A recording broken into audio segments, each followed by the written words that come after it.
It is no longer news that one of the yardsticks of measuring a country's standard of living is its per capita income or income per head. Thus, most economic experts use the terms GDP and PPP per capita. Gross domestic product GDP per capita shows a country's GDP divided by its total population. PPP takes into account the relative cost of living rather than using only exchange rates, therefore providing a more accurate picture of the real differences in income. The income per head per capita for countries such as Luxembourg, Singapore, Ireland, Norway, and United Arab Emirates are very high compared to that of Nigeria, which is very low according to the 2022 ranking. Some Nigerians who were interviewed by BTV News crew gave some suggestions, which include key adjustments that can be implemented by the government to improve the average income and purchasing power of the average citizens. They stated things such as the provision of basic infrastructures such as good roads, stable power, water, will enable an enabling environment for local artisans and even international companies to thrive, therefore improving the per capita income.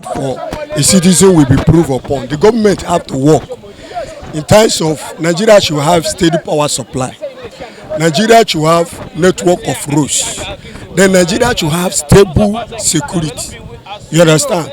So individuals can on their own now think of what to do. We always pass the blame to the federal, believing that the federal is the problem of the country. Now we did not need much. We give us stable light. The artisans, through their production, those that have handwork, through their production.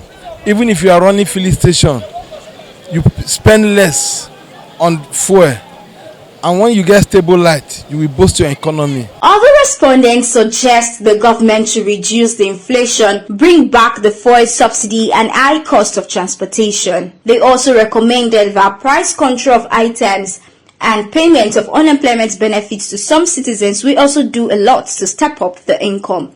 Without fuel no come down, who dey village now? You go cook garri. Okay, when you cook garri, sell the garri 20 naira. You come buy rice 50 naira. Not say you go hard. So if not be say you go sell it thing, I know what you as it take buy. So what the person say when you sell your own, now go take back the one you not get. So make them reduce this fuel. When they reduce fuel, transport go reduce. When you go online, you've not heard any citizen from Ethiopia crying for maybe hunger or whatever, or lack of work, because they manage themselves with only transportation. So what of we have oil, we have this one and we have the other one. Some other countries, once you are above 18 years or 16 years, they give you accommodation, they have token that are paying you from their government as a citizen.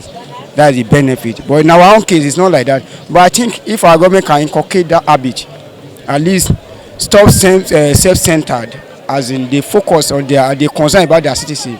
At least a little, maybe we are above 18 years, so I just newly graduate. They are paying you a token for you to start life before you get work. I think it will help a lot. I retired more than 30-something years ago. I served the federal government. You know me? But my money for pension is not up to 50,000 naira. If not with the help of children, where would that lead me to? 50,000 naira? If not with the help of children, with my age now, I'm roughly 80 plus. With me and my wife, that's why I say we don't have more kids again with us. So the government should know what to do. People are suffering. We need special task force that will control our prices. Where the governor, the president, and other representatives, like commissioner and co, when they are high, cannot straightly undo. Their own team cannot straightly undo. I think special task force from Abuja to go into states, so they will all sit together, all the stakeholders, each stakeholder, and know how to control the price list. A country like Nigeria, according to some school of thought, needs to regain a lost glory economically. Tosin Toluwaloju reporting for BTV News.